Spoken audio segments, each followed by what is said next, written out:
In the grand ballroom of the Riverside Grand Hotel, where crystal chandeliers caught the afternoon light and marble floors gleamed like mirrors, James Carter pushed his cleaning cart across a floor he'd never seen.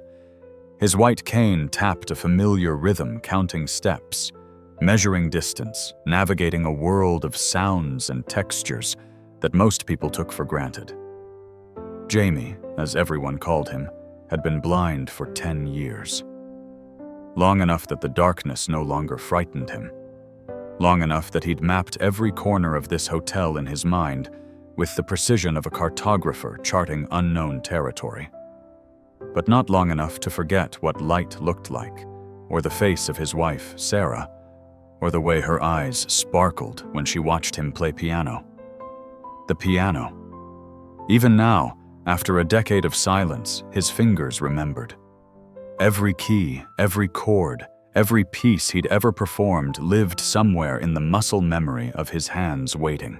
Sometimes at night, lying in his small apartment while his daughter Emma slept in the next room, Jamie would press his fingers against the mattress and imagine the resistance of ivory keys beneath them, the resonance of strings vibrating through the soundboard, the magic of turning written notes into living music. He'd been a prodigy once. Started playing at 4 years old. By 16, he'd performed at Carnegie Hall. Juilliard had offered him a full scholarship. Critics called him the most promising pianist of his generation. The future stretched before him like an endless highway of possibility, every exit leading to another triumph, another stage, another standing ovation. Then came the accident. Jamie still remembered that night with crystalline clarity, the kind of memory that trauma burns into your brain forever. He and Sarah had been driving home from a performance in Hartford. It was raining. A truck ran a red light, the sound of metal crushing metal. Sarah's scream. Then darkness. Not the darkness of closing your eyes, but the permanent, absolute darkness of a world that would never again include light. Sarah died on impact. Jamie survived with a traumatic brain injury that severed his optic nerves. The doctors said he was lucky. Lucky seemed like the wrong word when you woke up in a hospital bed, unable to see, unable to hold your wife one last time, unable to do anything but lie there and feel the absence of everything you'd ever loved. The piano became impossible after that. Not physically, he discovered later. His hands still worked. His hearing had actually improved, sharpened by necessity into something almost superhuman. But emotionally, spiritually, he couldn't touch the keys without feeling Sarah beside him, without remembering all the performances she'd attended, all the late-night practice sessions, where she'd bring him coffee and kiss the top of his head, all the dreams they'd built together that evaporated in the span of a single heartbeat. So he'd stopped. Completely. Hadn't touched a piano in 10 years. Now here he stood in the grand ballroom of the Riverside Grand, close enough to the Steinway Concert Grand that he could smell the wood polish, hear the subtle hum of the strings responding to the vibrations of passing footsteps. His fingers ached with the proximity. Every day he worked in this hotel, every shift he spent cleaning floors and emptying trash cans, he walked past this piano and felt its pull like gravity. Today was different, though. Today, the ballroom was empty. The hotel quiet in that brief window between checkout and check-in, when the wealthy guests departed and the staff had a few precious hours before the evening rush. Jamie finished mopping near the stage, his hands moving with practiced efficiency. He could clean a room better than most sighted people. Tommy, his co-worker and only real friend, liked to joke that Jamie saw more with his ears than most people did with their eyes. Tommy Washington was a veteran Afghanistan with his own scars, both visible and invisible. They'd bonded over night shifts and shared trauma, two men trying to build something resembling a normal life from the wreckage of their pasts. Tommy understood what it meant to lose one version of yourself and have to construct another from whatever pieces remained. Jamie paused near the piano, his mop forgotten. The ballroom truly was empty. He could hear the HVAC system humming the distant sound of traffic on the street outside. Nothing else. No footsteps, no voices, no witnesses. His hand reached out almost of its own accord and touched the edge of the piano. Smooth, cool, perfectly maintained. The Riverside Grand took pride in their instruments. This particular Steinway was worth more than Jamie would earn in 5 years. Maybe 10. Just one note, he thought, just to remember. His finger found middle C pressed down. The note sang out pure and clear, filling the enormous space with sound. Jamie's eyes closed behind his dark glasses, an unnecessary gesture, but an instinctive one, as if by shutting out the darkness, he could somehow see the music more clearly. One note became two. Two became a chord. Before he knew what was happening, his other hand joined the first. And he was playing the opening measures of Clair de Lune, Sarah's favorite piece, the one she'd requested at their wedding, the one she'd hummed while cooking dinner, the one he'd been playing the night they'd driven home in the rain. The music flowed through Jamie like water, finding its course inevitable and natural. His fingers remembered everything. Every subtle shading, every dynamic shift, every moment where Debussy had created something that transcended mere notes on a page and became pure emotion given sound. Jamie had once told Sarah that Clair de Lune wasn't really about moonlight at all. It was about memory, about the way the past casts its glow over the present, illuminating and obscuring in equal measure. He played for perhaps 2 minutes before reality crashed back in. What was he doing?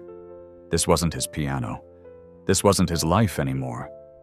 He was a janitor, a single father barely making ends meet, a man whose dreams had died in a hospital 10 years ago.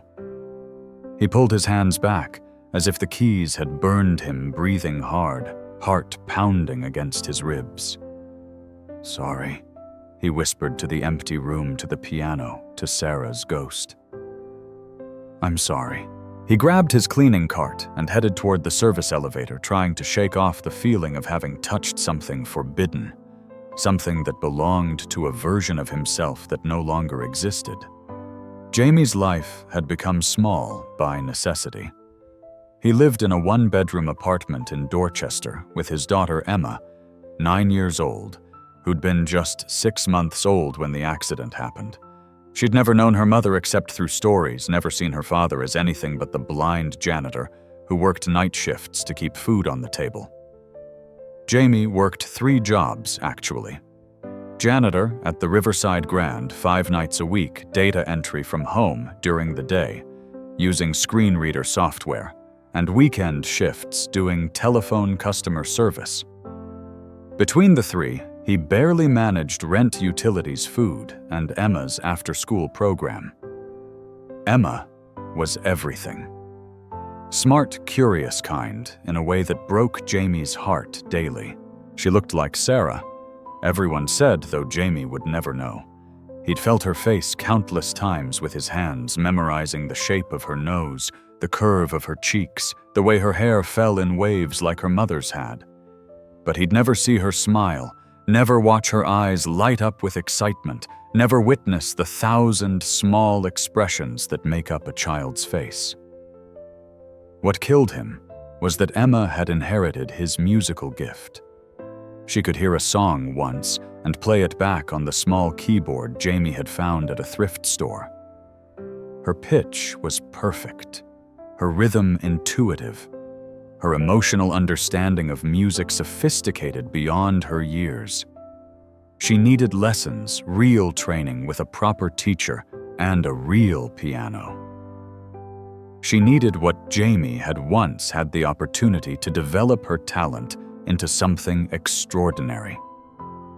But piano lessons cost money. Real pianos cost money. Everything cost money, and Jamie had none to spare. "Dad, can I take piano lessons?" Emma asked, at least once a week, her voice careful, already learning at 9 years old not to ask for things that might burden him. Someday sweetheart Jamie always answered, hating himself for the lie, for the someday that might never come. Someday when things are a little easier. Emma would nod, accepting this the way she accepted everything else about their life, with a grace that made Jamie want to weep. She never complained about their small apartment, or their second-hand furniture, or the fact that her clothes came from Goodwill. She did her homework without being asked, helped with dinner, and played quiet games while Jamie slept during the day. She was growing up too fast, becoming too responsible, carrying burdens no child should have to carry. The Riverside Grand Hotel represented everything Jamie's life was not. Built in 1887, renovated to modern luxury standards while maintaining its original Gilded Age grandeur, it catered to Boston's elite and wealthy travelers who thought nothing of spending $1,000 per night for a room. Jamie cleaned their toilets, emptied their trash, made their beds. He was invisible to them, just another nameless service worker who existed only to maintain their comfort. Most of the permanent staff were like him. Working class, struggling, invisible. Tommy Washington had lost part of his left leg to an IED outside Kandahar, and now worked maintenance because his PTSD made it impossible to hold down anything that required sustained human interaction. Maria Santos, one of the housekeepers, sent most of her paycheck back to El Salvador to support her parents and younger siblings. David Chen worked 2 jobs to pay for his husband's cancer treatments.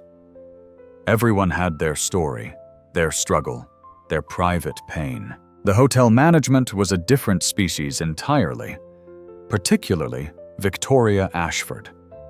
Victoria was the director of events and guest experience, a title that seemed designed to be as pretentious as possible. In her late 30s, always impeccably dressed in designer suits, she treated the service staff with barely concealed contempt. She was the kind of person who would complain loudly if her coffee was wrong, but never make eye contact with the person who'd made it.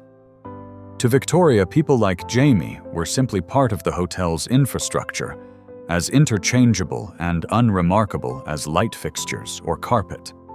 She was particularly cruel about Jamie's blindness. Not openly, she was too politically savvy for that, but in small ways that cut deeper than direct insults, leaving obstacles in his path, moving things he'd carefully arranged, speaking about him in the third person when he was right there, as if blindness also meant deafness and stupidity. Jamie had filed 2 complaints with HR. Nothing had come of either. Victoria had family connections to the hotel's ownership. Jamie was a night janitor. The math was simple. The hotel was preparing for its annual winter gala, a charity fundraiser that attracted Boston's wealthiest donors. This year's cause was youth music education, which struck Jamie as darkly ironic.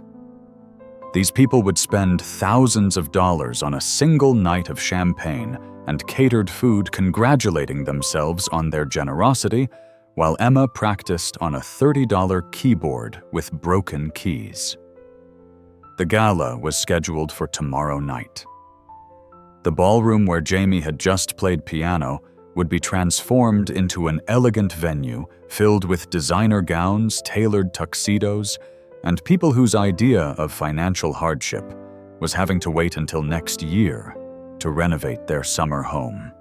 A famous pianist was supposed to perform someone whose name Jamie recognized from the classical music world he'd left behind. Victoria had been particularly insufferable all week, barking orders at everyone, obsessing over every detail, treating the staff like they were personally responsible for making her look good to the donors and board members who would attend. She'd snapped at Jamie twice yesterday for not cleaning quickly enough, even though he'd finished his entire section in the allotted time. His blindness seemed to particularly offend her during high-stress events, as if his disability was a personal inconvenience she had to work around. "The piano needs to be tested before tomorrow," Victoria had announced in the staff meeting that morning, her voice sharp with stress. "The tuner will be here at 3. Except the tuner never showed. Jamie heard Victoria on her phone as he worked, her voice rising with each call. Apparently, the regular piano technician had a family emergency. The backup couldn't come until after the event. Victoria was spiraling, convinced that an untuned piano would somehow ruin the entire evening, destroy her reputation, end her career. Part of Jamie wanted to help. He could tune a piano. He'd learned how in college, partly out of necessity because he'd practiced so much that his piano needed frequent adjustments, partly out of curiosity about how these magnificent instruments actually worked. He'd tuned pianos for friends, for his professors, even for a few professional musicians who'd heard about his skill. But another part of him, the part that had learned to make himself as small and invisible as possible, knew better than to volunteer.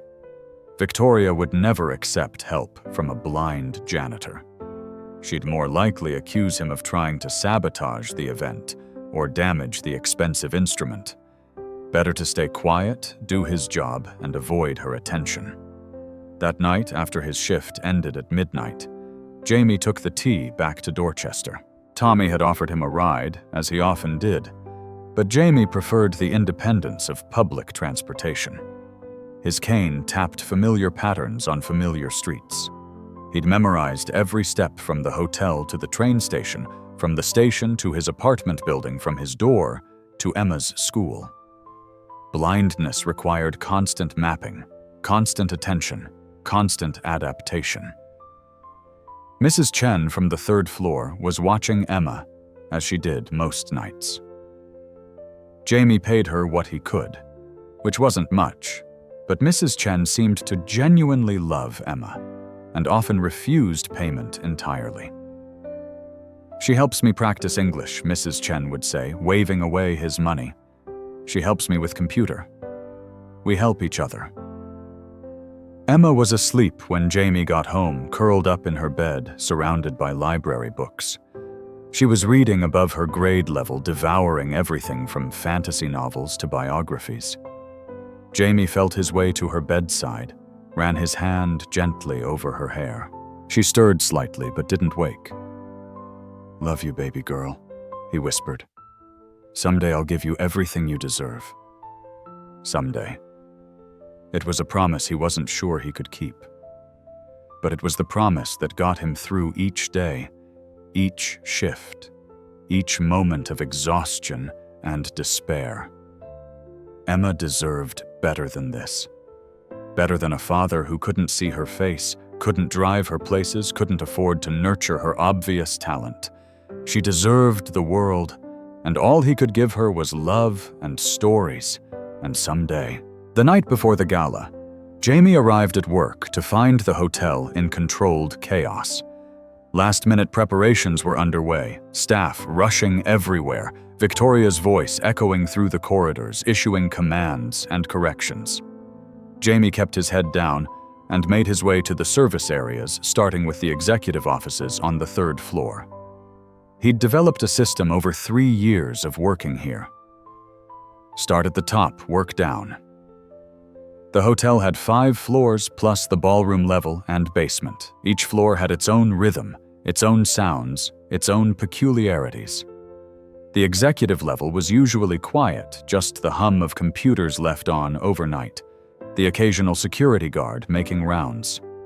He could clean efficiently here without worrying about disturbing anyone.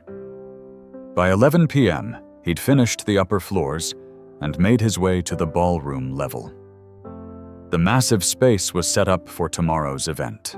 He could hear the subtle differences in acoustics that told him chairs had been arranged, tables set up, decorations hung. The air smelled of flowers and furniture polish. His job was to clean the perimeter, the service hallways, the bathrooms, the small staging areas behind the scenes where staff would prepare food and drinks. By midnight, that was done. The ballroom itself wouldn't need cleaning until after the event, but Jamie found himself drawn back to the main space, his feet carrying him toward the piano, almost against his will. The ballroom was empty, completely empty. He'd heard the last of the setup crew leave 20 minutes ago. The night security guard Paul was making rounds on the upper floors. Tommy had the night off. No one would disturb him here. Jamie approached the piano slowly, his cane confirming what his ears already told him. The space was vast around him, ready for tomorrow's performance waiting.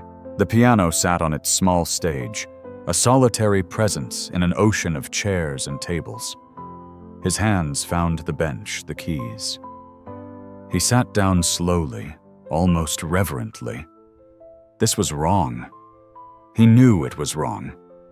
But the pull was irresistible, a tide he'd been fighting for 10 years that had finally worn down his resistance.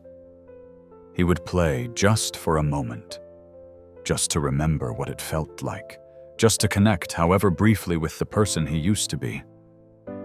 His fingers found their positions.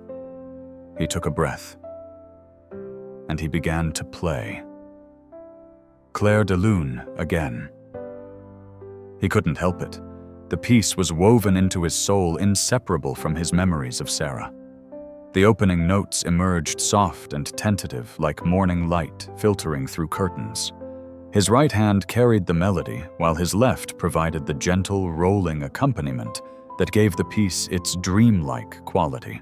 Jamie's world contracted to just this, the feel of the keys beneath his fingers, the sound of the strings resonating through the piano's body, the way the notes filled the enormous ballroom and came back to him, slightly changed by the space. He forgot about Victoria, about money troubles, about Emma, asleep at home. He forgot about the accident, about grief, about loss. There was only music, only this moment, only the conversation between his hands and the piano that had once been the center of his entire existence. The piece built slowly, adding complexity, the harmonies growing richer. Jamie's body swayed slightly with the music, unconscious movement, muscle memory from thousands of hours of practice. He'd performed this piece at least 100 times in his previous life, but it felt different now. Deeper, sadder, more true. There was a passage about 2/3 through, where Debussy shifted into a major key, creating a moment of unexpected brightness before returning to the melancholic main theme. Sarah had always loved that part. "It's like the sun coming out for just a second before the clouds return," she'd said once. It's hope and heartbreak at the same time. Jamie played that section now with his whole heart, pouring into it everything he couldn't say, all the love and loss and longing that had nowhere else to go. The brightness hurt, but it was a good hurt, the kind that reminded you that you were still alive, still capable of feeling something other than numbness and exhaustion. He transitioned back to the main theme, bringing the piece toward its conclusion. The final notes hung in the air, sustaining and then fading, echoing in the ballroom's perfect acoustics, growing softer and softer until there was only silence. Jamie sat completely still, hands resting on the keys, breathing hard. Tears ran down his cheeks behind his dark glasses. When had he started crying? He didn't remember. He reached up to wipe his face, suddenly embarrassed even though no one was there to see. Jamie. His heart stopped. He jerked his hands away from the piano as if it had suddenly become electrified. That was Tommy's voice. Tommy was supposed to have the night off. Jamie's voice came out hoarse. "What are you doing here?" Footsteps approached from the main entrance. Tommy's distinctive gait, slightly uneven because of his prosthetic leg, but confident. "Picked up an extra shift. Needed the money. Man, I had no idea you could play like that." Jamie stood quickly, nearly knocking over the bench. I shouldn't have been playing. I'm sorry.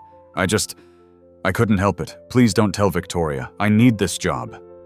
Hey. Tommy's hand landed on Jamie's shoulder, steadying him.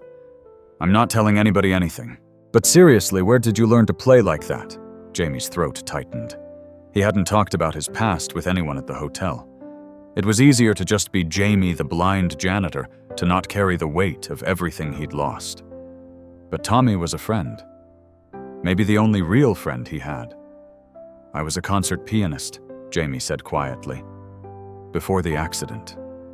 Before I lost my sight." Silence. "Then Jesus, Jamie.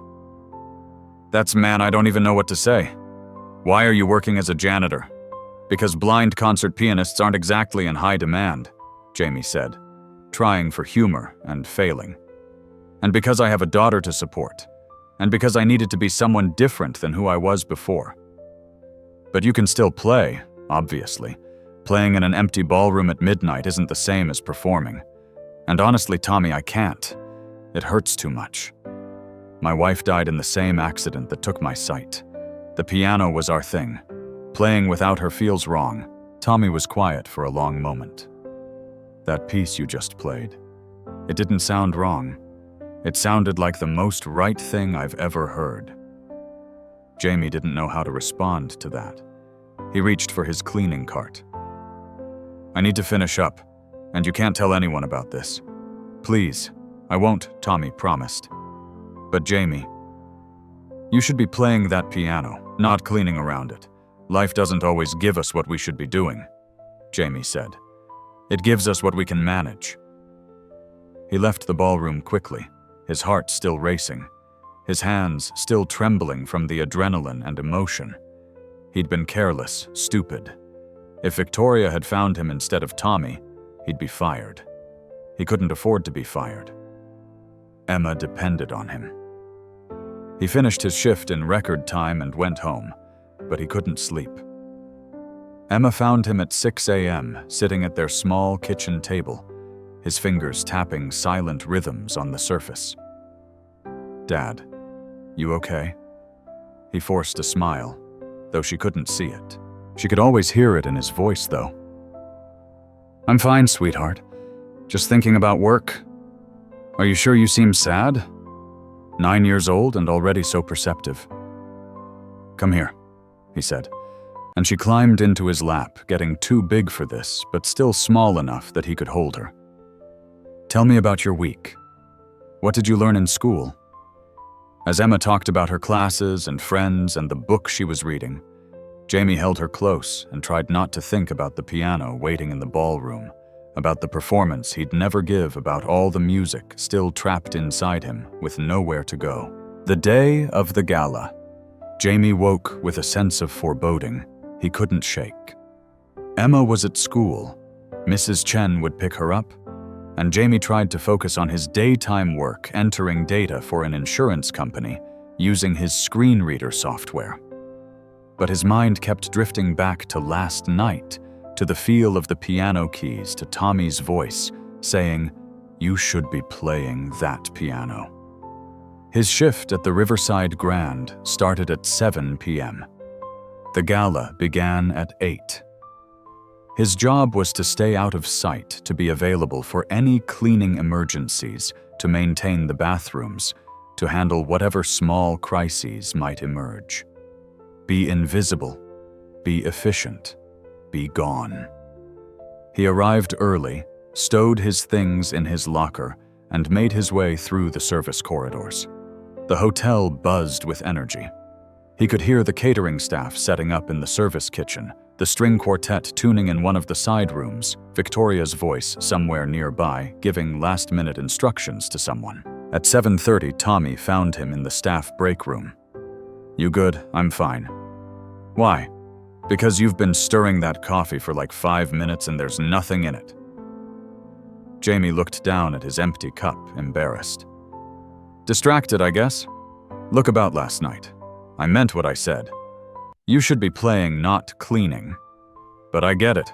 Life's complicated." Tommy paused. "Just know that if you ever want to talk about anything, I'm here." Thanks, Tommy. Really. At 7:45, Victoria's voice crackled over the staff radio system. All service personnel, the guests are beginning to arrive. Stay in service areas unless called. And for God's sake, stay invisible. Jamie went to his assigned station near the ballroom-level bathrooms. He could hear the guests arriving, the sound of expensive shoes on marble, the rustle of formal wear voices pitched in that particular register of wealthy people pretending to care about charity while really caring about being seen caring about charity. At 8:15, Victoria's voice came through the radio again, but this time with an edge of panic. Maintenance to the ballroom immediately. We have a situation, Tommy responded. On my way. What's the situation? The piano sounds wrong. Something's off. I need someone to fix it now. Jamie's stomach dropped. The piano tuner had never come. The instrument hadn't been tested. And now, 15 minutes before the performance was scheduled to begin, Victoria had finally noticed. He heard Tommy arrive in the ballroom, heard the murmur of conversation, couldn't make out the words. Then Tommy's voice, clear and carrying. I don't know anything about pianos. You need a technician. We don't have time for a technician. The performance starts in 10 minutes. Surely someone on staff can do something. Jamie stayed frozen in the hallway. This wasn't his problem. He should stay out of it. Let Victoria figure it out. It wasn't his job to rescue her event. But then he thought about Emma, about her dreams of playing piano, about the fact that this gala was supposedly raising money for youth music education. He thought about all the kids who would benefit from that money, kids like Emma, who had talent, but no resources. He thought about the pianist who was probably backstage right now, nervous, depending on this instrument to be properly maintained.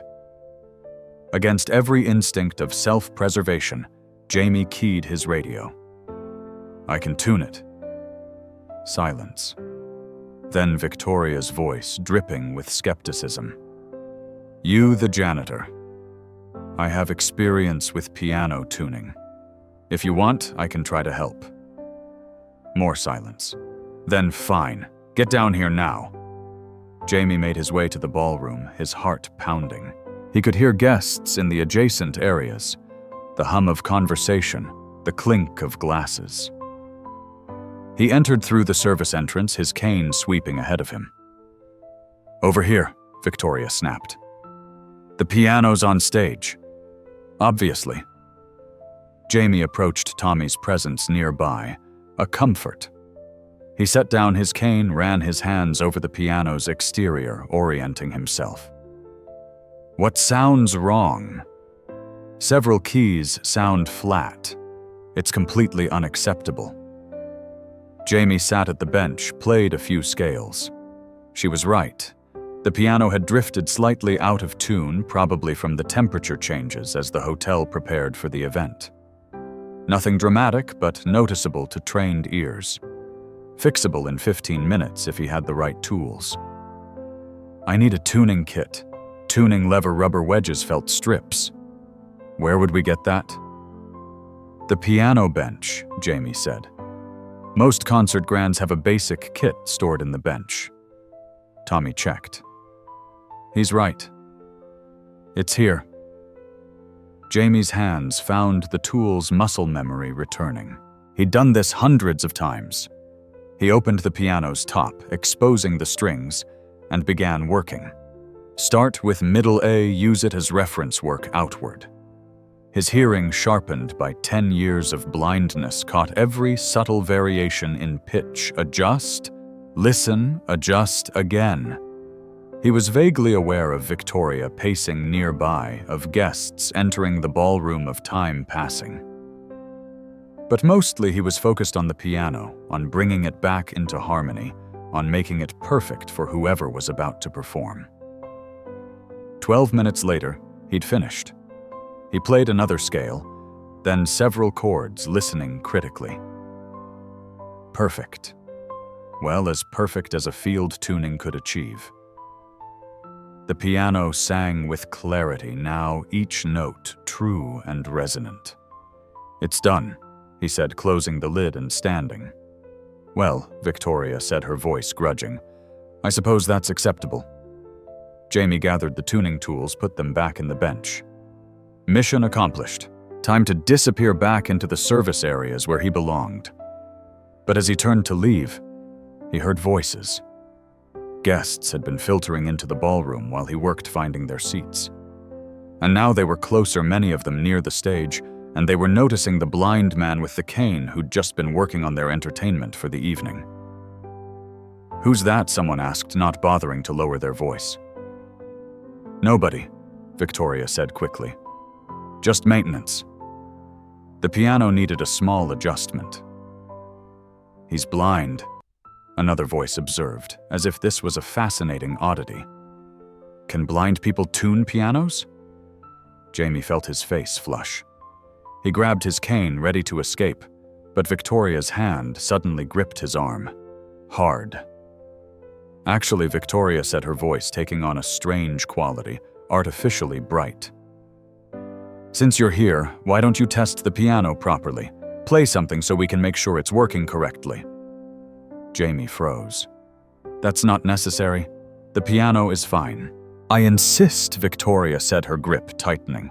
After all, you've done such a thorough job. Surely you want to make sure your work is adequate.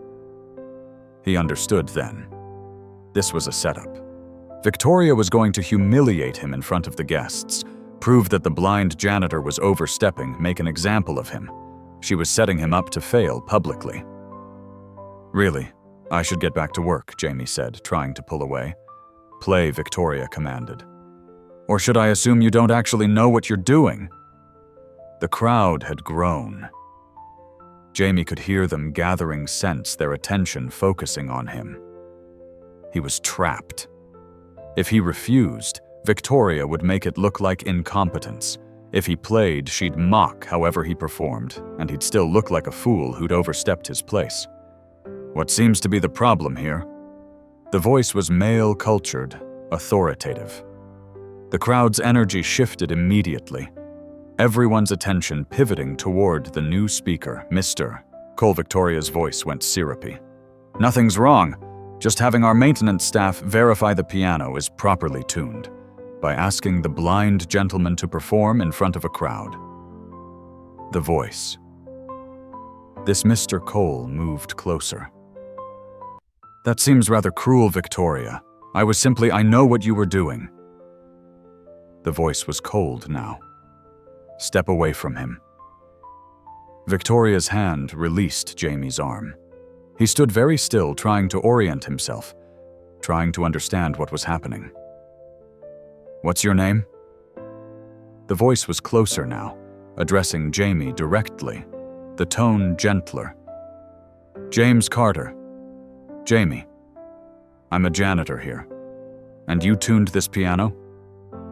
Yes, sir. Where did you learn piano tuning, Jamie? This was the question. Wasn't it? The one that would expose everything he'd tried to leave behind? I studied piano at Juilliard. Years ago. Before I lost my sight. Murmurs rippled through the crowd. Victoria's sharp intake of breath. And something else in Mr. Cole's voice. Something that sounded almost like recognition. You were a pianist. A long time ago. It doesn't matter now. I think it matters very much, Mr. Cole said. I'd like to hear you play, not to test the piano, because I'm genuinely curious about someone with your background. Would you be willing? This was different. This wasn't Victoria setting him up for humiliation. This was a genuine request from someone who had just defended him. But Jamie's hands were shaking, his heart racing. He couldn't perform in front of people. He hadn't performed for anyone but an empty room in 10 years. I don't think that's a good idea, Jamie said quietly. I haven't played in public since the accident. I understand, Mr. Cole said. But consider this, you've just tuned a piano by ear alone, something most professional technicians struggle with. You studied at Juilliard, and if Victoria was trying to humiliate you, Doesn't succeeding seem like the best revenge? Jamie felt Tommy's presence nearby, solid and supportive. He thought about Emma, about saying someday when she asked for piano lessons. He thought about Sarah, about her voice telling him not to let the world make him invisible. "What would you like me to play?" he heard himself say. The ballroom had gone quiet. Jamie could feel the weight of hundreds of eyes on him, though of course he couldn't see them. His hands trembled as he found the piano bench, again sat down carefully. The Steinway waited beneath his fingers, perfectly tuned, responsive, magnificent. What should he play?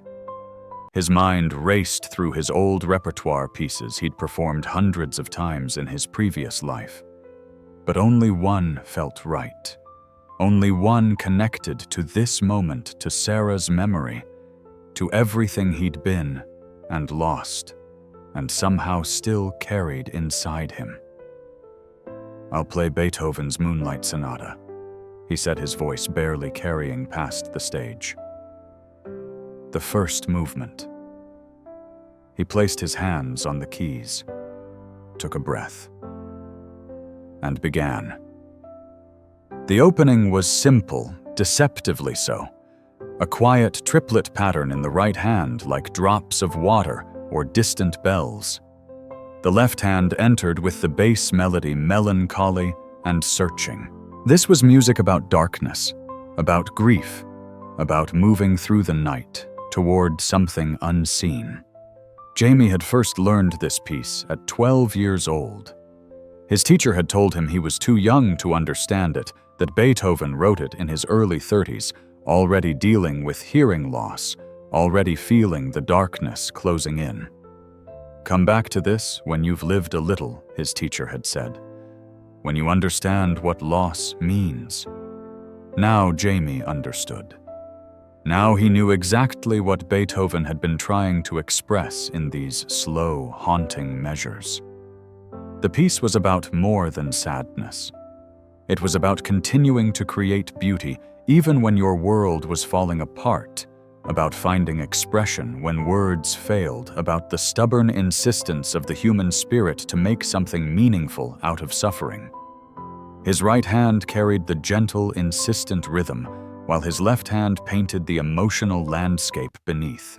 The piano responded to every subtle shift in his touch, every nuance of dynamics. The Steinway was a magnificent instrument, and Jamie felt like he was speaking through it, having a conversation with the room, with the past, with Sarah's ghost. He let himself remember her now. Let the memories flood back without resistance.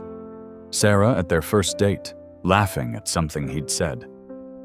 Sarah at their wedding, radiant in white, her eyes locked on his as they said their vows. Sarah pregnant with Emma, her hands on her belly humming this exact piece. Sarah in the passenger seat, reaching for his hand, her last conscious moment before the truck ran the red light. The music absorbed it all. Every memory, every emotion, every moment of the past 10 years. The pain of waking up blind. The agony of grief so profound it felt physical.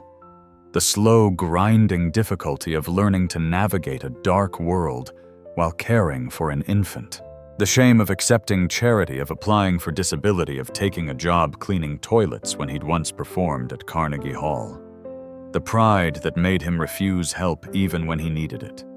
The love for Emma that kept him going when nothing else could. The piece moved into its middle section, the harmonies shifting, growing more complex. Beethoven had been a master of making simple patterns create profound effects. The same triplet figure continued in the right hand, but now the left hand moved chromatically, creating tension and yearning. It was music that asked questions without offering answers, that described a state of being rather than telling a story. Jamie's body swayed slightly with the music, an unconscious response to the emotional pull. He was barely aware of the audience anymore. There was only the piano, only the music, only this moment of complete honesty, where he could express everything he normally kept locked away. The performance space had perfect acoustics. Every note resonated, sustained, hung in the air before fading. Jamie could hear the music coming back to him from different parts of the room, the sound wrapping around him like an embrace. This was what he'd missed, what no amount of playing in empty rooms could replicate. The sense of the music existing in space, of creating something that other people experienced simultaneously, of connection through shared emotional truth. He thought about Emma, about how she'd inherited this gift, this ability to transform emotion into sound, to speak through music in ways that transcended language. She needed to develop this talent. She needed teachers and opportunities and the chance to discover what this ability could become with proper nurturing. The piece built to its emotional climax, the left hand ascending in a series of painful, beautiful progressions. This was the moment where Beethoven's own anguish felt most present, where the composer's voice came through most clearly. Disability and loss hadn't silenced Beethoven. They'd deepened his music, made it more profound, more honest, more human. Could the same be true for Jamie? Could his blindness, his loss, his years of struggle have added something to his playing, rather than just taking away? Could suffering transform into art, rather than just remaining suffering? He didn't know. But as he played these measures, these notes that Beethoven had written while facing his own darkness, Jamie felt something shift inside him. Not healing exactly, not acceptance, but perhaps the beginning of understanding. Perhaps the possibility of integration, of finding a way to be both who he'd been and who he'd become. The piece moved toward its conclusion. The harmonies resolved back to the opening key, but changed, somehow transformed by the journey. The right hand continued its patient triplet pattern, but softer, now fading. The left hand descended, grounding the music, bringing it back to earth.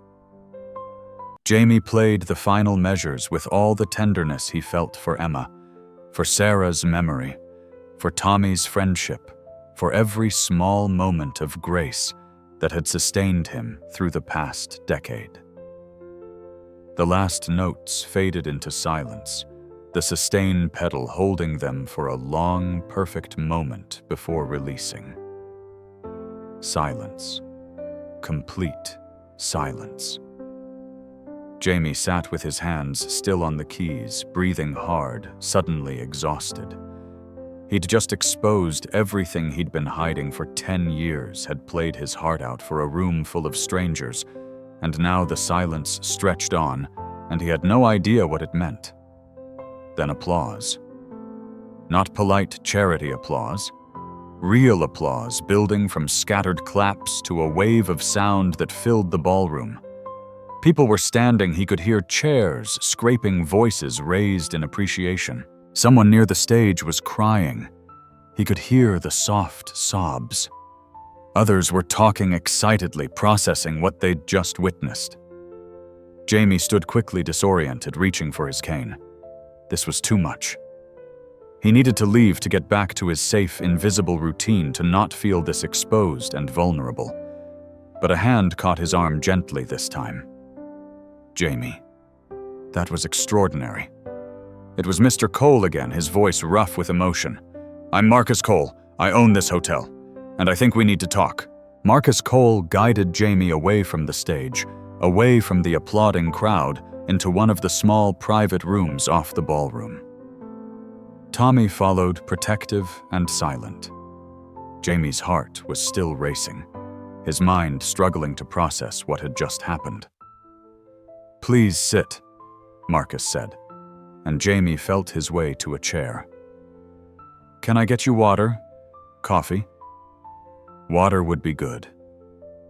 A glass was pressed into his hand. Jamie drank gratefully, trying to steady himself. Marcus Cole, the owner. The man whose family had run the Riverside Grand for 3 generations. Jamie had never met him, had only heard the name mentioned in staff meetings. Wealthy beyond Jamie's comprehension. Powerful. Dangerous in the way that all powerful people were dangerous to those without power. That performance, Marcus said, sitting across from Jamie. That was one of the most moving things I've ever heard.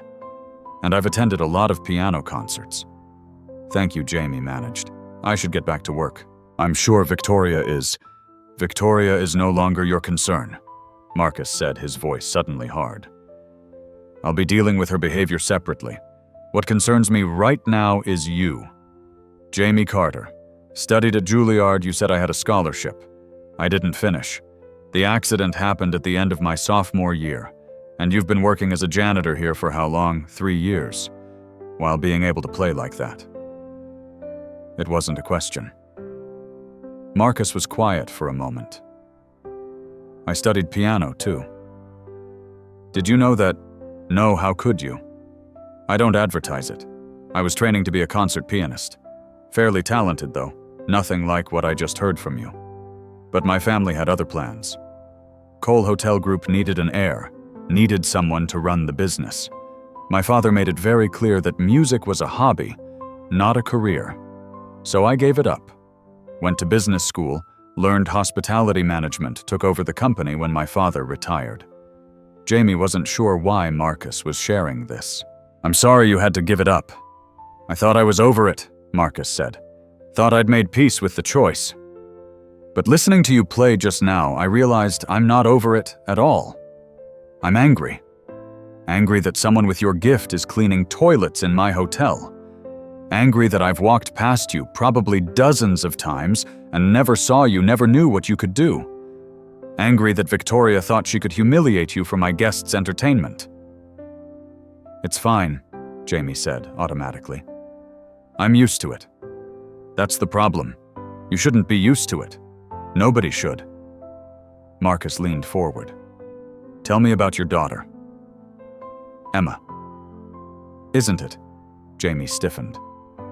How do you know about Emma? I make it my business to know about my employees, especially after tonight. She's 9. No other family. You're supporting her on a janitor's salary and 2 other part-time jobs. She wants piano lessons that you can't afford. That's private, Jamie said, anger flaring. My personal life is not your business. You're right. I apologize. But here's what I'm proposing. I want to sponsor Emma's piano education. Full scholarship at the New England Conservatory's youth program. Private lessons with the best teachers. Access to practice spaces and instruments. Everything she needs to develop her talent. Jamie stood abruptly, nearly knocking over his water. I don't want charity. It's not charity. It's investment in talent. It's making sure another gifted child doesn't end up unable to pursue their gift because of economic circumstances. You don't even know if she's talented. You said she inherited your musical ability. That's good enough for me. But more than that, I want to help you too. I want you to perform. Here at the hotel, at our events, maybe even at other venues. I have connections in the classical music world. I can open doors. I'm a janitor, Jamie said flatly. I have no reputation anymore. I've been out of the music world for 10 years. Nobody knows who I am. They will after tonight. There are at least 50 people in that ballroom with phones, and I guarantee you someone recorded your performance. By tomorrow, it'll be online. By next week, it'll be everywhere. The blind janitor who stunned a charity gala. That's a story people will care about. I don't want to be a story, Jamie said, his voice breaking. I don't want pity or inspiration porn or any of it. I just want to provide for my daughter and be left alone. Marcus was quiet. When he spoke again, his voice was gentle. What did you feel when you were playing just now? What when you were at the piano? What did you feel? Jamie swallowed hard. Alive. I felt alive for the first time in 10 years. Then why would you choose to go back to just surviving? Why not actually live? Because Jamie said, and his voice was raw with all the fear and grief he usually kept buried. Because playing means remembering Sarah. Because performing means being vulnerable. Because accepting your help means admitting that I can't do this on my own. And I have to do this on my own because if I don't, if I let myself depend on anyone or anything, what happens when it gets taken away again? Everything I loved was taken away in one night. My wife, my sight, my career, my entire future. All of it gone in seconds. So I built a small life that can't be taken away because there's nothing in it to lose except the bare minimum.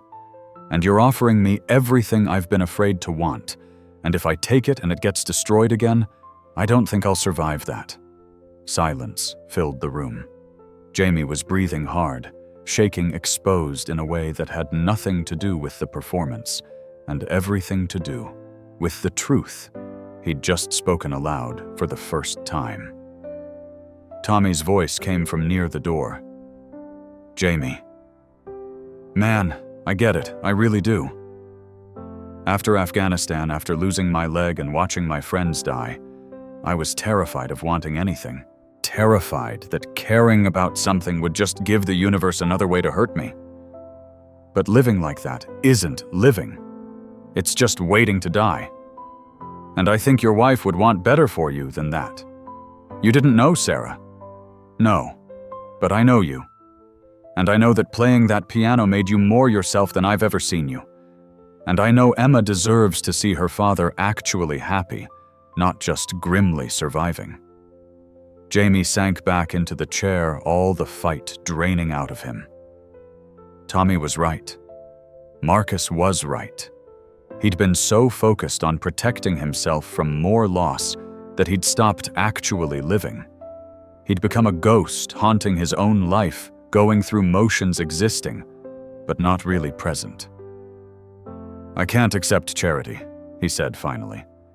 But if you're serious about this, about Emma's education and me performing, then it needs to be real. Not pity, not a story for your donors. Real opportunity with real expectations. Agreed, Marcus said immediately. Here's what I propose. Emma gets the scholarship I mentioned. You continue your job here if you want it, but you also become our resident musician. Play at our events, at our Sunday brunches whenever we need live music. I'll pay you professional rates, same as I'd pay any other performer. I'll also connect you with people I know in the classical music world. See if we can get you some outside performances. But everything is earned, nothing is given. You perform well, you get paid well. You don't show up or phone it in the arrangement ends. Fair, Jamie considered this. It wasn't charity if he was actually working, actually earning it. And if I'm terrible if I can't handle performing after all this time, then we figure something else out. But I don't think you'll be terrible. I think you'll be magnificent. I think you've been magnificent all along, and circumstances conspired to hide that. This is just about revealing what's already there. I need to think about it, Jamie said. This is a lot to process, of course. But Jamie, don't take too long. Emma's not getting any younger, and neither are you. Sometimes the biggest risk is not taking the risk at all. After Marcus left, Tommy drove Jamie home, even though Jamie protested that he could take the tea. They rode in silence for a while before Tommy spoke. You gonna do it? I don't know. What do you think? I think you'd be crazy not to. But I also think you're terrified, which I understand. So here's what I know. That little girl worships you. She talks about you all the time when I see her around the building. And she deserves to see you chase something instead of just running from things. She deserves to see what it looks like when talent and hard work get recognized. She deserves a father who's fully present in his life, not just sleepwalking through it. That's not fair. It's completely fair. You're a great dad, Jamie. You sacrifice everything for her. But have you considered that watching you sacrifice everything might be teaching her that's what she should do too? That she should make herself small and never want too much and settle for surviving instead of thriving? Jamie had no answer to that. They pulled up to his apartment building. Thanks for the ride, and for, everything, anytime. Call me tomorrow after you've decided. Either way, I got your back. Inside, Mrs. Chen reported that Emma had done her homework, eaten dinner, and gone to bed at 9. Jamie thanked her, paid her, and made his way to Emma's room. She was asleep, breathing softly, one arm flung over her head. He sat on the edge of her bed, ran his hand gently over her hair. "I don't know what to do, baby girl," he whispered. "I want to give you everything, but I'm so scared. Your mom would know what to do. She always knew." He thought about Sarah, about the night before the accident after his performance in Hartford. She'd told him he'd played beautifully, but that something was missing. "You're technically perfect," she'd said, "but you're playing safe, like you're afraid to really feel it. The best performances are the ones where you let yourself be vulnerable, where you risk breaking open in front of everyone." He'd argued with her about that, told her he was plenty emotional in his playing, but she'd just smiled and kissed him and said, "Someday you'll understand. When you've lived through something that breaks you, you'll play differently. You'll play true." She'd been right, he realized now. The accident had broken him. The grief had shattered him. The years of struggling and surviving had ground him down. But tonight, playing for that audience, he'd finally played true, vulnerable and raw, and completely honest. And it had felt like coming home to himself. He thought about Marcus's offer, about Emma having real teachers, real opportunities, about himself performing again, creating music again, being more than just a survivor, about the risk of wanting something and losing it, about the bigger risk of never wanting anything at all. "Your mom told me to let the music see for me," he whispered to Emma's sleeping form. "Maybe it's time I listened to her." He sat with her for a long time, until the decision settled into his bones, until the fear didn't disappear, but became something he could carry alongside hope. Then he went to his own room, found his phone, and typed out a message to the number Marcus had given him. "I'm in. Let's figure out the details." He hit send before he could second-guess himself. Then he lay down exhausted and terrified and more hopeful than he'd been in 10 years and somehow managed to sleep. The next 3 months transformed Jamie's life in ways both wonderful and terrifying. True to his word, Marcus didn't treat this as charity. There were contracts, expectations, schedules. Emma started at the New England Conservatory's youth program with a teacher named Dr. Patricia Huang, who reported after the first lesson that Emma was indeed remarkably gifted and would benefit from intensive study. Jamie kept his janitor position partly because he needed the insurance and stability, partly because Tommy was right that it kept him grounded. But now he also performed at the hotel's Sunday brunches and various evening events. Marcus paid him union rate for musicians, which was significantly more than his janitor wage. For the first time since the accident, money stopped being a constant source of anxiety. The video of his performance at the charity gala had indeed gone viral exactly as Marcus predicted. Blind Janitor's stunning piano performance had millions of views. The comments were overwhelming, mostly positive, though there were the inevitable trolls, and the people who treated his blindness as either inspiring or tragic, neither of which felt quite right. More importantly, the video had reached people in the classical music world. Jamie started getting emails from small venues asking if he'd perform. Nothing huge, mostly chamber series and community concerts, but real opportunities nonetheless. Marcus connected him with an agent named Linda Chen, who specialized in classical musicians with interesting stories.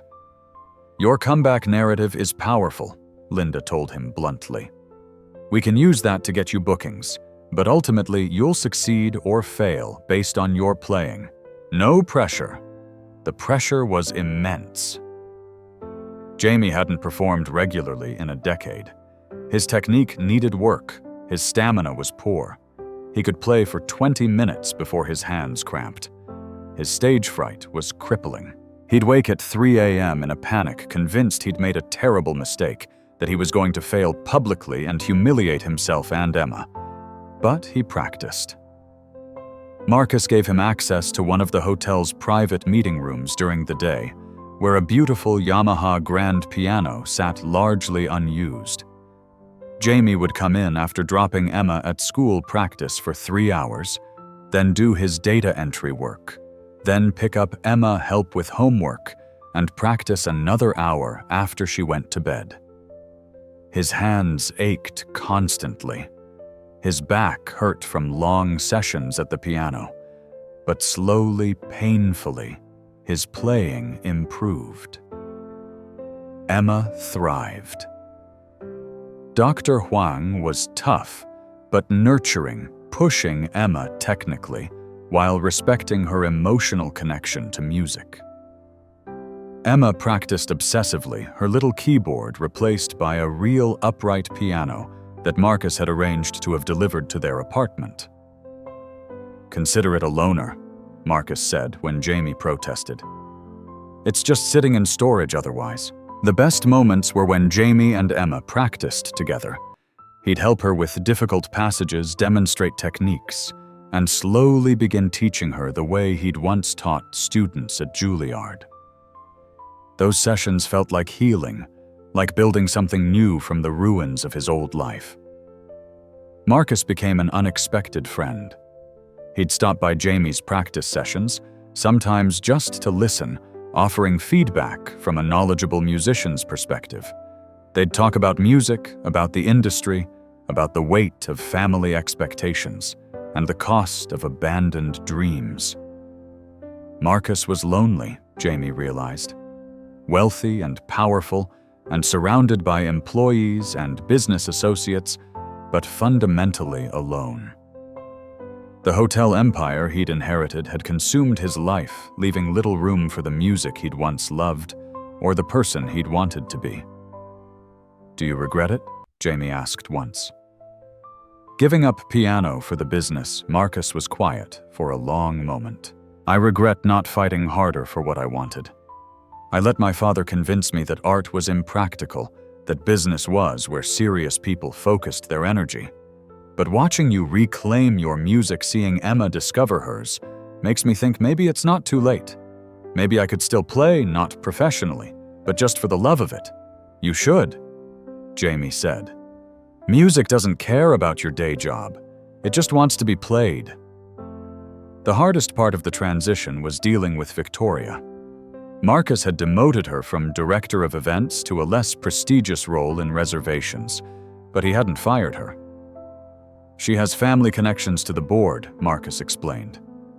"Politically, I can't just dismiss her. But I've made clear that another incident like the gala and those connections won't save her." Victoria seethed with resentment. Jamie could feel her glares when he performed at hotel events, sense her satisfaction whenever he made a mistake. She'd make little comments to other staff, questioning whether a blind person should really be performing, suggesting that Marcus was being irresponsible, creating liability issues. Most of the staff ignored her, but the comments stung nonetheless. Tommy became even more of a constant presence, attending Jamie's performances, helping with Emma, when Jamie's schedule got overwhelming, serving as a sounding board when self-doubt threatened to overwhelm.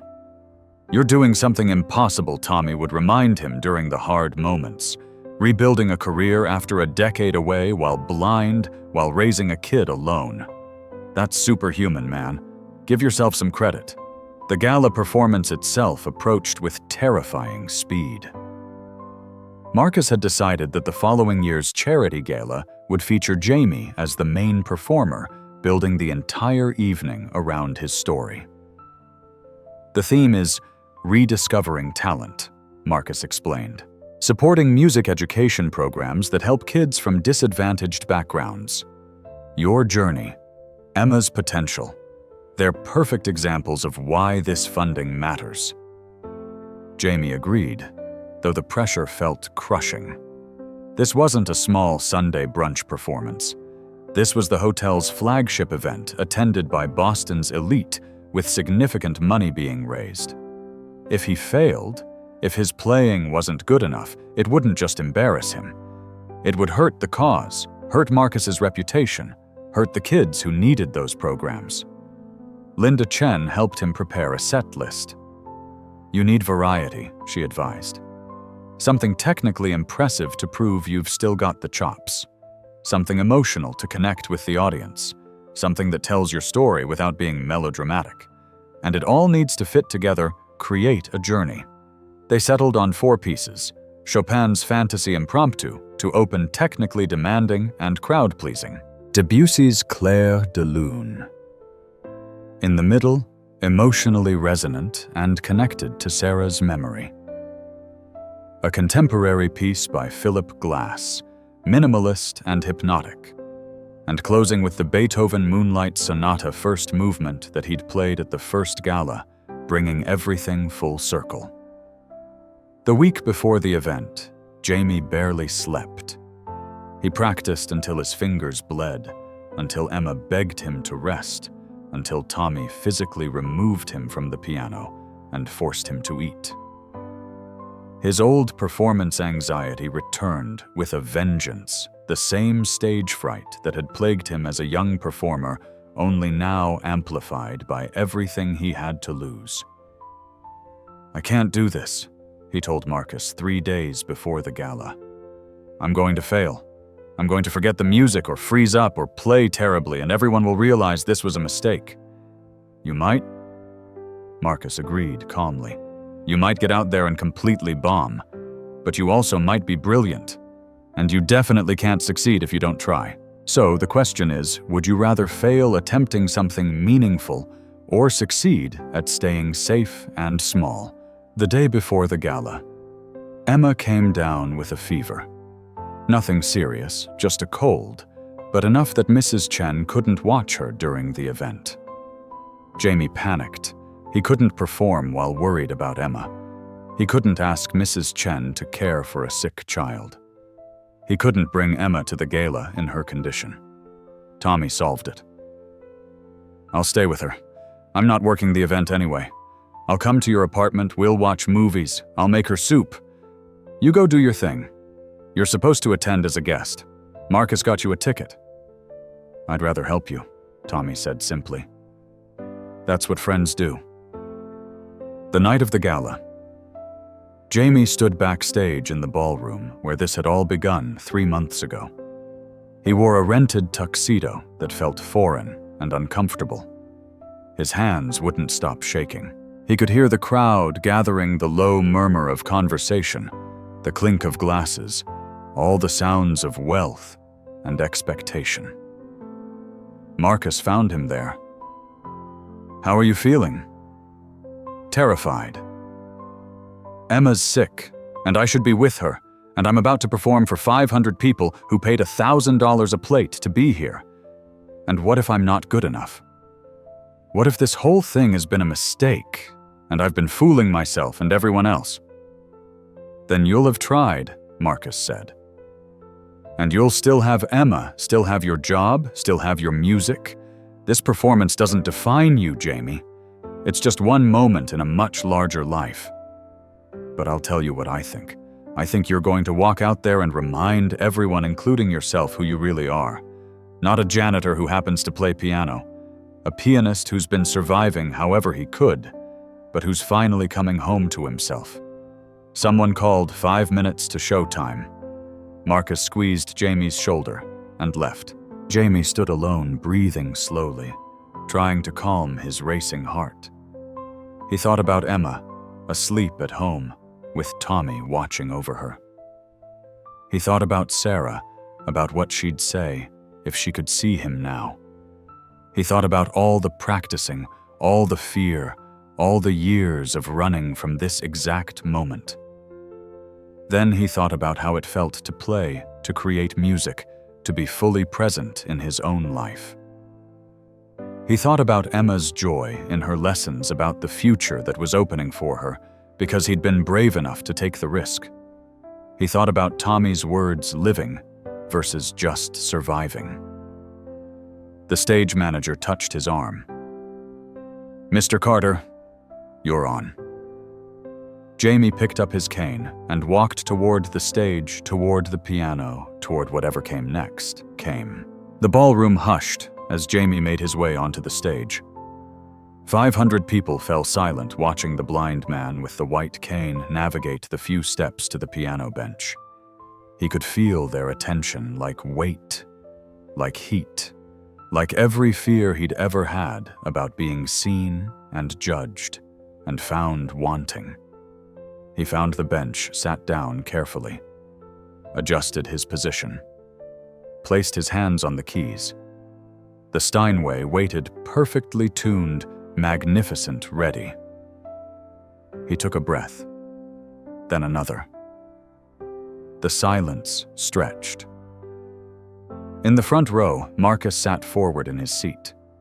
Scattered throughout the crowd were people Jamie knew. Linda Chen, his agent, Dr. Huang, Emma's teacher, various hotel staff members who'd become familiar presences over the past 3 months. They were rooting for him. But that almost made it worse, because disappointing them would hurt more than disappointing strangers. Jamie's mind went blank. He couldn't remember the opening of the Chopin, couldn't remember his hands' positions, couldn't remember anything except his own thundering heartbeat, and the certainty that he was about to fail in front of everyone who'd believed in him. Then in his mind, he heard Emma's voice from that morning when he'd kissed her goodbye.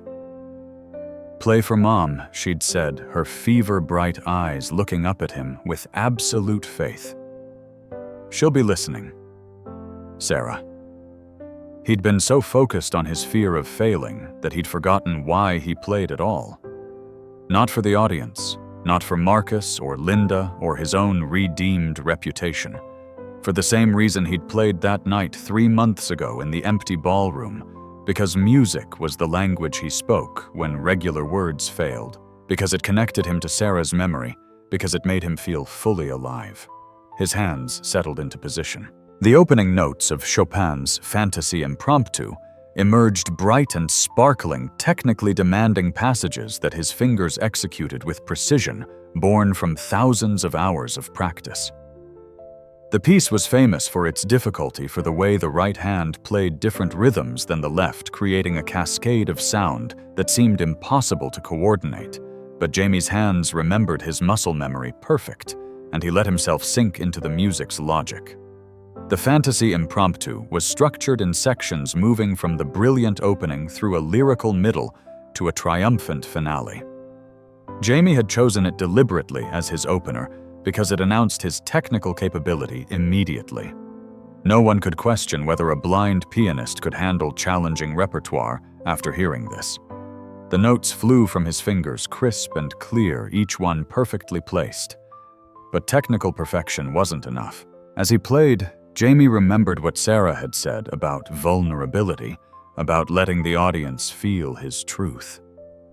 So he leaned into the emotional content beneath the pyrotechnics.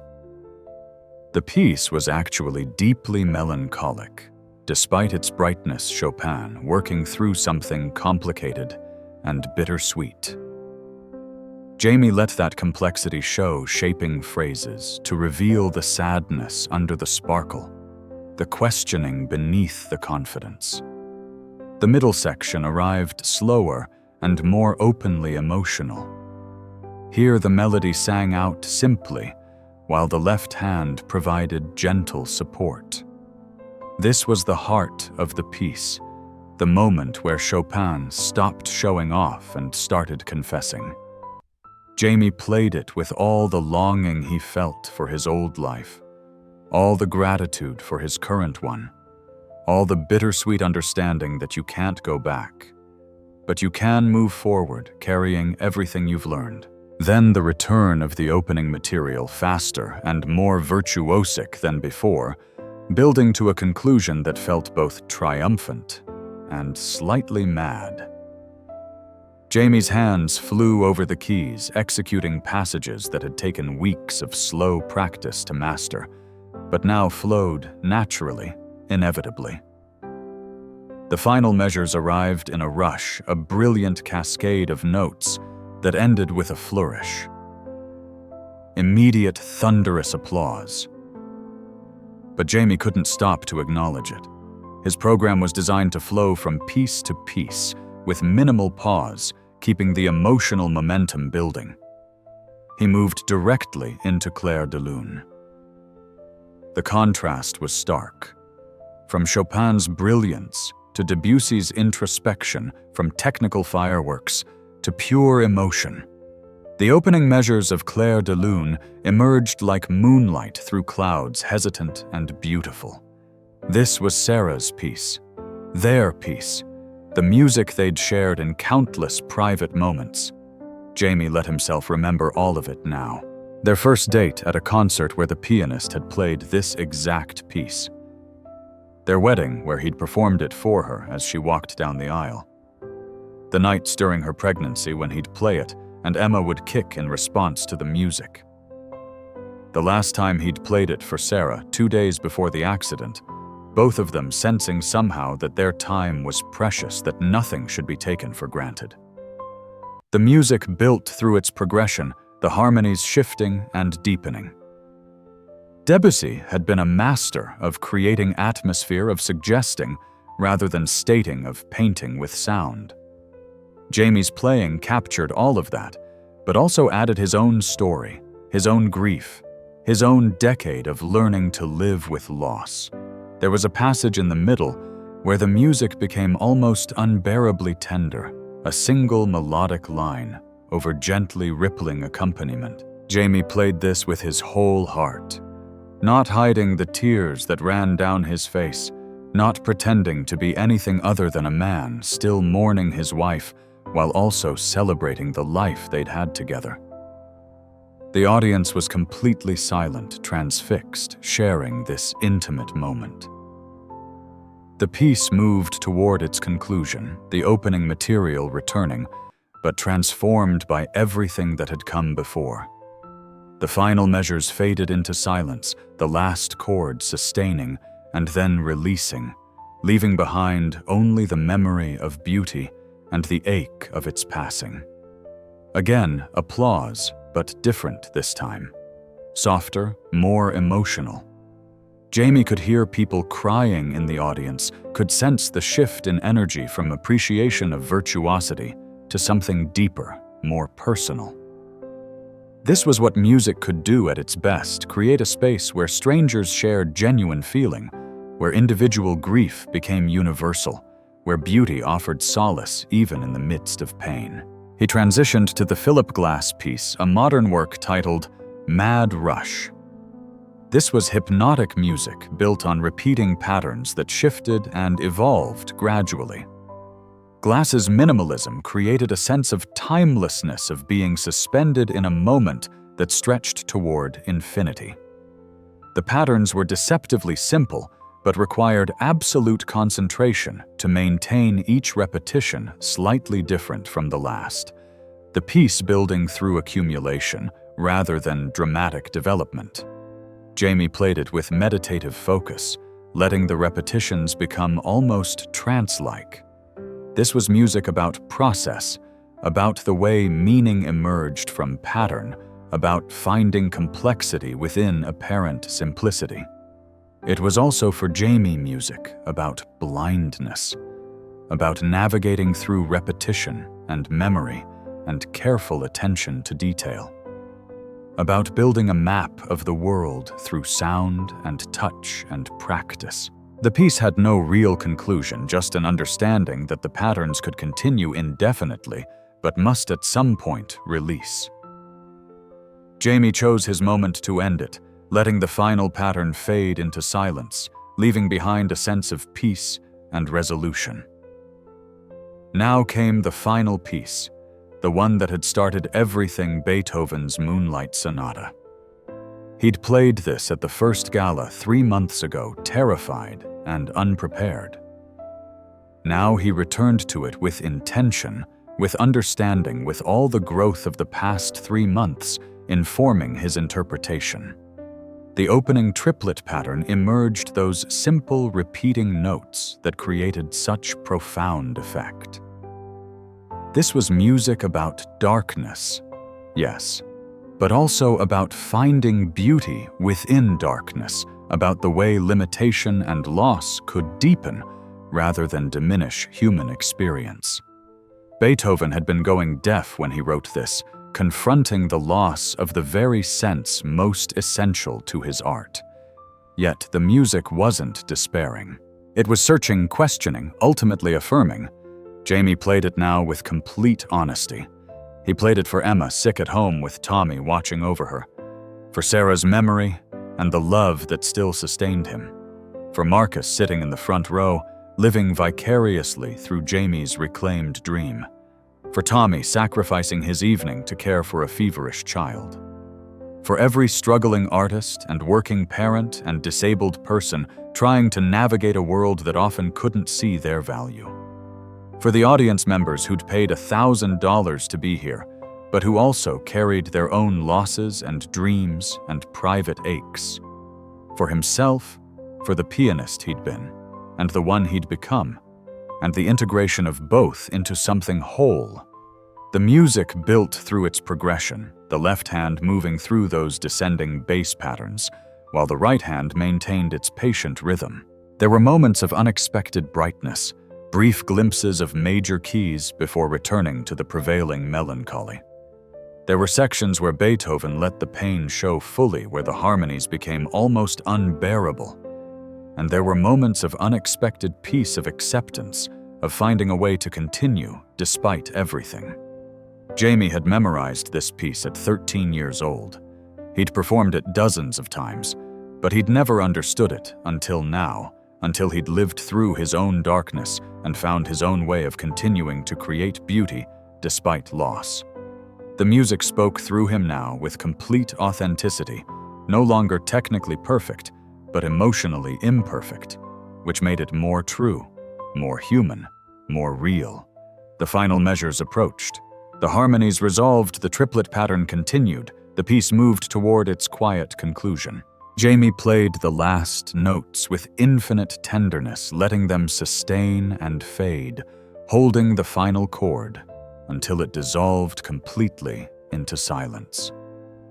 For a long moment, nothing. Complete silence. Jamie sat with his hands still on the keys, breathing hard, exhausted, emptied out. He'd given everything he had held, nothing back, offered his entire self through the music. Now there was nothing left but to wait and see if it had been enough. Then the room erupted. People leaped to their feet, applause crashing over him like a wave. But it wasn't just applause. People were shouting, crying, calling out. He heard Marcus's voice somewhere saying, "Yes," and Linda Chen cheering, and multiple people openly sobbing. The ovation went on, sustained and building, and Jamie sat there stunned, overwhelmed, barely able to process what was happening. Someone helped him stand, guided him to face the audience.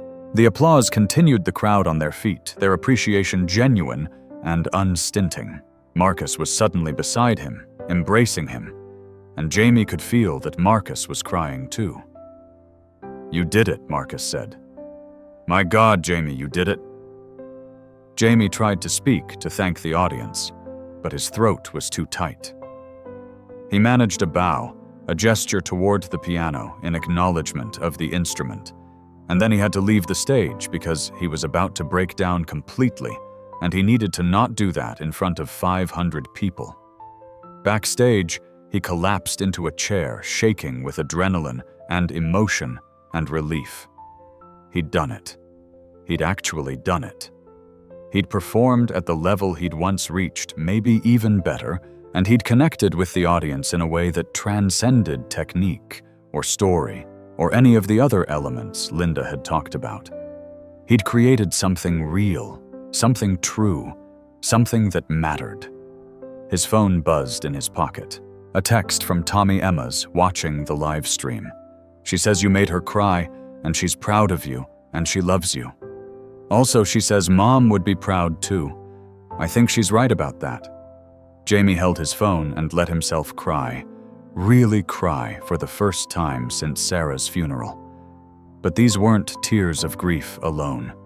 They were tears of release, of gratitude, of overwhelming love for his daughter and his friend and his unlikely mentor, Marcus. They were tears of coming home to himself after a decade of exile. The immediate aftermath of the gala performance was overwhelming.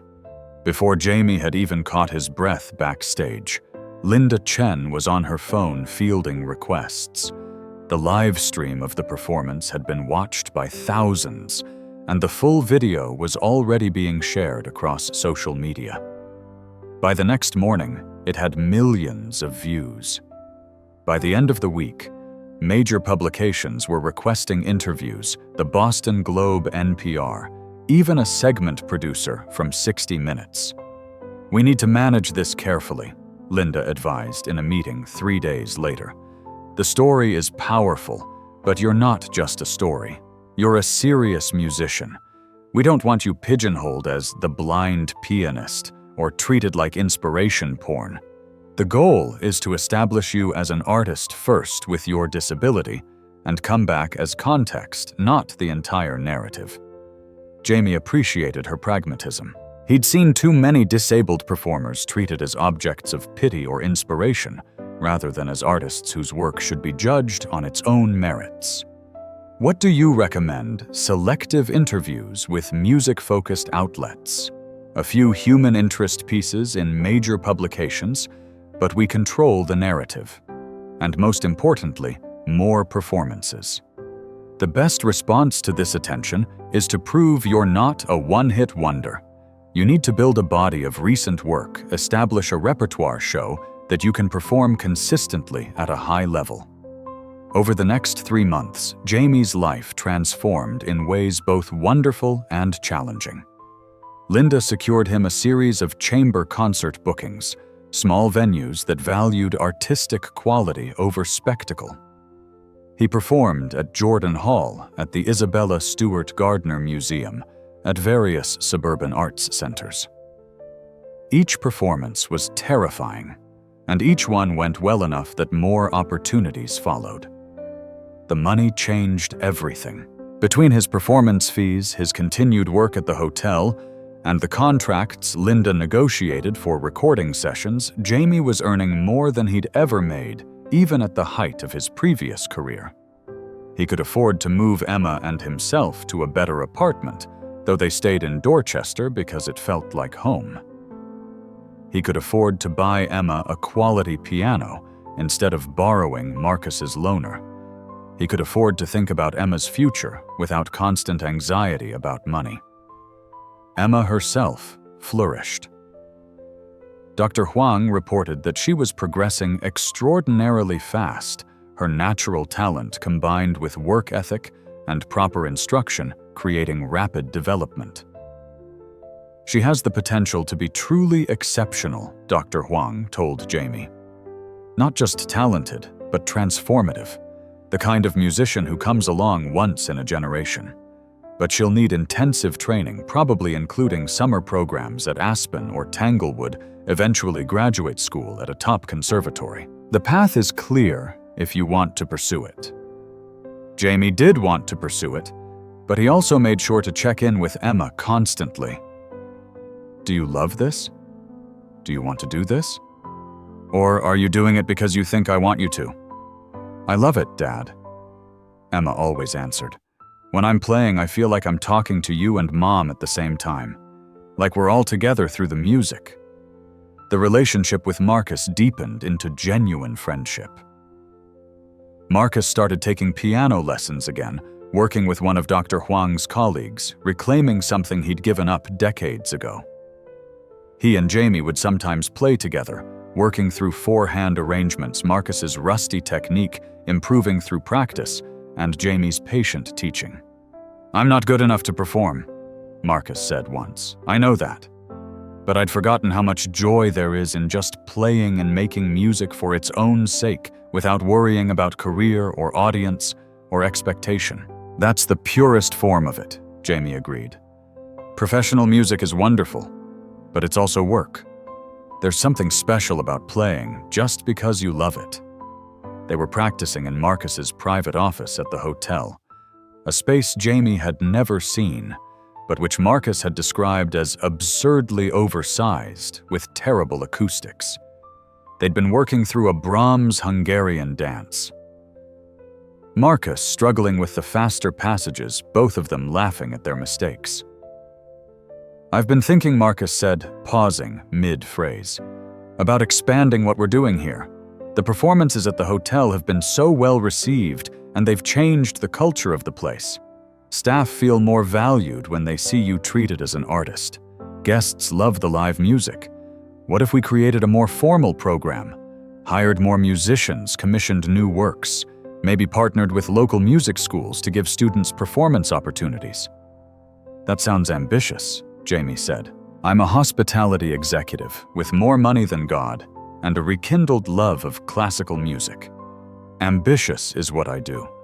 What I'm asking is, would you be interested in helping develop this, not as employee, but as artistic advisor or partner, or whatever role makes sense, bringing your expertise and connections to create something meaningful?" Jamie considered this. It would mean more commitment to the hotel, more time away from his own performing and practice. But it also appealed to the part of him that had always loved teaching, that wanted to create opportunities for others, that understood how important it was to have patrons and spaces and support systems for developing artists. "Let's talk about it more," he said.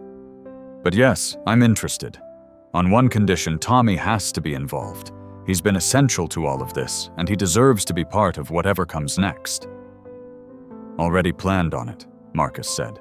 "I've been talking with him about transitioning from maintenance to program administration. He has management experience from the military, he understands how to work with people, and he believes in what we're building. Plus, he's your best friend, and will keep both of us honest." The situation with Victoria resolved itself in an unexpected way. 2 months after the gala, she appeared at one of Jamie's performances at the hotel. He felt her presence in the audience, that particular energy of disapproval and resentment he'd learned to recognize. After his performance, as he was packing up his music, she approached. "Mr. Carter, may I speak with you for a moment?" Jamie tensed, but nodded. "Of course. I wanted to apologize." The words came out stiffly, clearly difficult for her.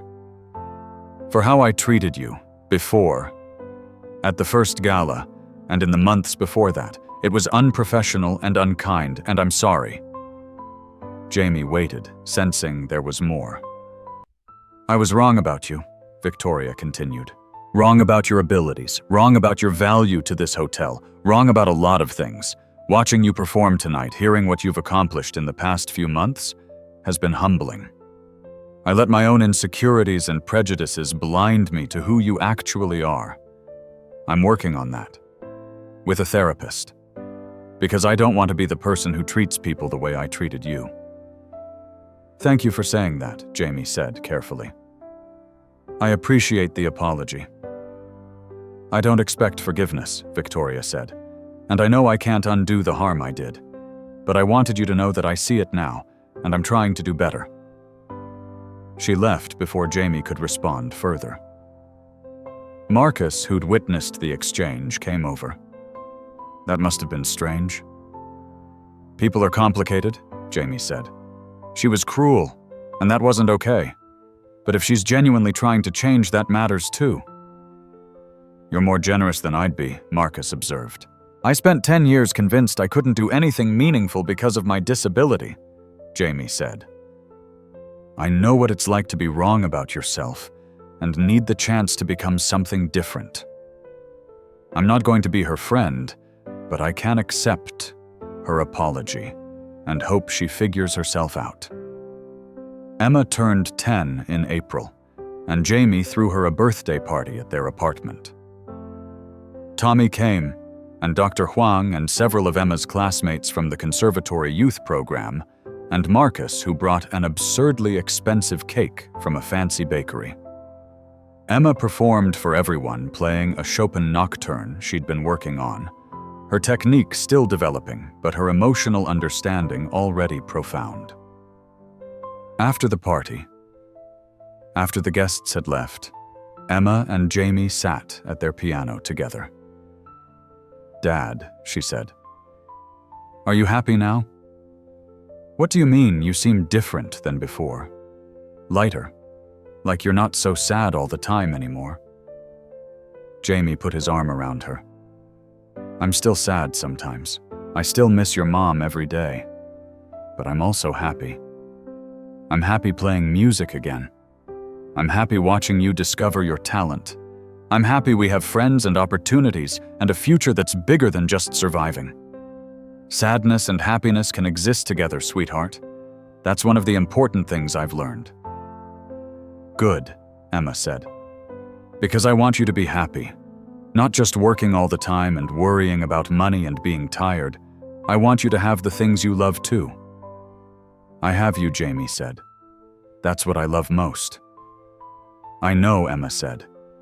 "But you can love me and also love music and also love your life.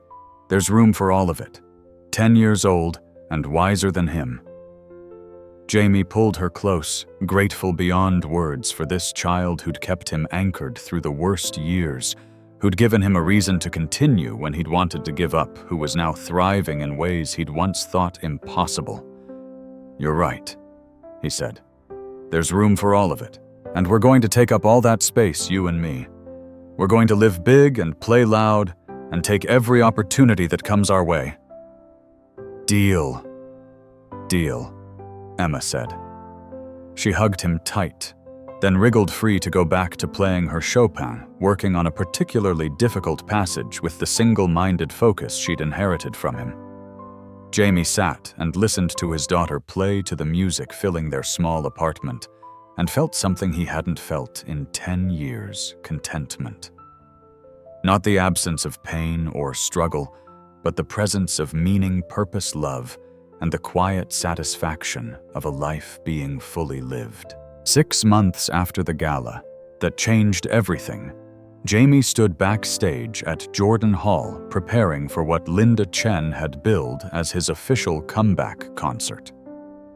It was a full evening program, 90 minutes of music, including everything from Bach to contemporary composers.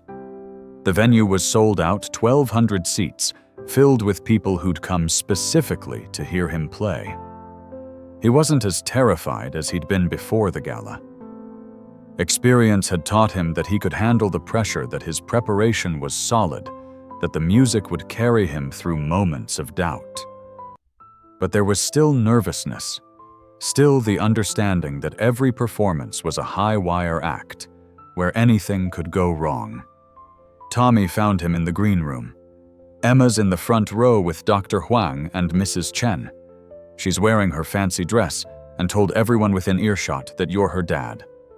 Also, Marcus is here, and like half the hotel staff who could get the night off. "You've got a cheering section, that helps, and also makes it more terrifying," Jamie admitted. "Fair. But you've got this. You've performed, 30 times in the past 6 months. You know this repertoire, backwards and forwards. The piano out there is tuned perfectly. The acoustics are some of the best in Boston. All you have to do is what you've been doing: play true. Play true." That had become Jamie's mantra, borrowed from Sarah's words all those years ago. Not play perfectly, not play to impress. Play true.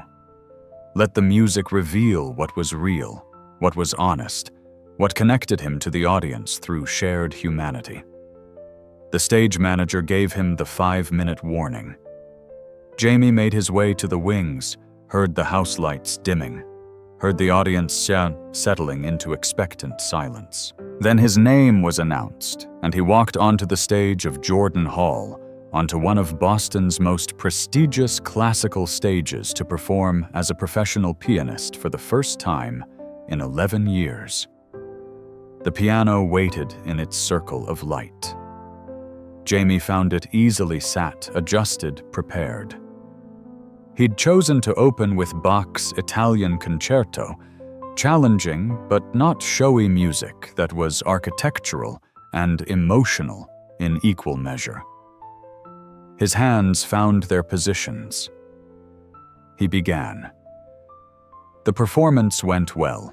Not perfectly, there were small mistakes, moments where his fingers didn't quite execute what his brain intended, but well. More importantly, it felt right. The music flowed naturally, each piece connecting to the next building, a narrative across 90 minutes that took the audience on a journey from Bach's Baroque clarity through romantic expression to contemporary exploration. During intermission, Linda found him backstage. "It's going beautifully. The audience is completely with you. Second half, just keep doing what you're doing." The second half included a world premiere, a piece commissioned specifically for Jamie by a contemporary composer named Sarah Kirkland Snyder. The piece was titled Unseen Light and explored themes of perception memory and finding beauty in darkness. Jamie had worked closely with Kirkland Snyder to develop it, their collaboration resulting in music that felt personal while also being formally sophisticated. He performed it with complete commitment, the audience listening with intense focus to music they'd never heard before. When the final notes faded, there was a beat of silence before thunderous applause. A new piece successfully premiered, adding to the living repertoire of classical music. That mattered deeply to Jamie, the sense that he was contributing something new rather than just recreating past glories. He closed the program with Chopin's Ballade No. 1, one of the most beloved pieces in the romantic repertoire. Technically demanding, emotionally vast, structurally sophisticated. He'd performed it dozens of times in his first career, but tonight it felt different, richer, more lived in, informed by everything he'd experienced in the past decade. The piece built through its dramatic progression, stormy and passionate, and ultimately triumphant. Jamie played it with abandon, no longer afraid of vulnerability, no longer protecting himself from the intensity of feeling that great music demanded. The audience was completely silent, transfixed, riding the emotional wave with him. The final measures arrived in a rush, thundering chords that demanded everything the pianist had to give. Jamie played them with his whole body, his whole heart, every ounce of strength and skill and love he possessed. The last chord crashed out, sustained, faded to silence. Standing ovation. Immediate, sustained, genuine. Jamie stood and bowed, overwhelmed with gratitude. This was what he'd lost, and reclaimed what he'd thought was gone forever, but had found again through courage and circumstance and the support of people who believed in him. He played 2 encores, both short pieces, both chosen to send the audience home on a note of peace and beauty. Then it was over, truly over, and he was backstage being congratulated by what felt like hundreds of people, everyone wanting to share in the triumph, to touch the success, to be part of the story. But the person he most wanted to see was Emma. She found him in the green room, threw herself into his arms. "Daddy, that was so beautiful." I cried during the new piece. And the Chopin made me feel like I was flying. "Did you really like it?" "You're not just being nice, I loved it. And I learned so much just from listening. Dr. Huang said I should always come to your concerts because I learn more from watching you perform than from weeks of lessons." Well, not watching, but you know what I mean. Jamie held his daughter close, this child, who'd kept him alive during the darkest years, who was now thriving in ways he'd once thought impossible. "I love you so much, sweetheart. Everything I do is so you can have the chances I had, so you can become everything you're capable of being." "I know," Emma said. "But Dad, you don't have to do it for me. You can also do it for you.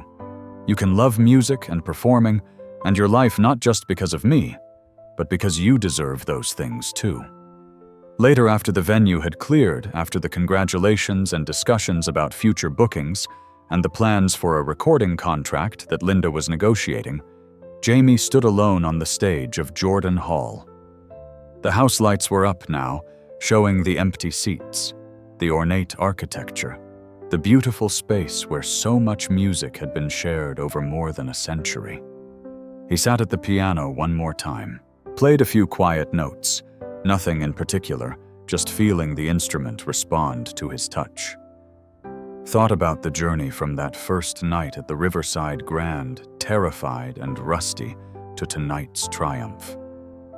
Thought about Sarah, about how proud she would be, about how her words had guided him back to himself. Thought about Emma, growing up into her own artistry, carrying forward something precious into the next generation. Marcus appeared in the wings. "I thought I might find you here. Tommy and Emma are waiting outside. Big celebration dinner planned. But I wanted to say something first." "What's that?" "Thank you for letting me be part of your comeback, for reminding me what it means to value art over commerce, passion over practicality, for showing me that it's never too late to reclaim the parts of yourself you thought were gone. I've started performing again, did I tell you? Nothing public, just playing at a friend's house for their salon series. But it feels like returning to someone I used to be, and discovering I still recognize them." "That's wonderful, Marcus. Really. It's because of you. Because you had the courage to rebuild after everything fell apart. If you can do that, surely I can manage playing piano without the weight of career expectations." Marcus paused. "The program we talked about, the expanded music series at the hotel. I'm moving forward with it. I want to call it the Sarah Carter Memorial Music Initiative, if that's okay with you. Funding emerging musicians, providing performance opportunities, supporting music education for underprivileged youth. All the things she would have cared about, all the things that matter." Jamie's throat tightened. She would have loved that.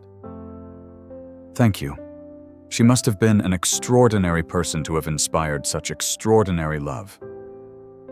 "She was," Jamie said softly. "She was light and music and everything good.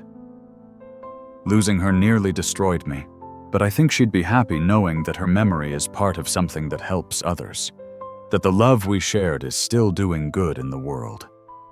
They walked out together, Marcus to his car, and driver Jamie to where Tommy and Emma waited. The three of them went to dinner at a small Italian place in the North End, celebrating with pasta and laughter and stories.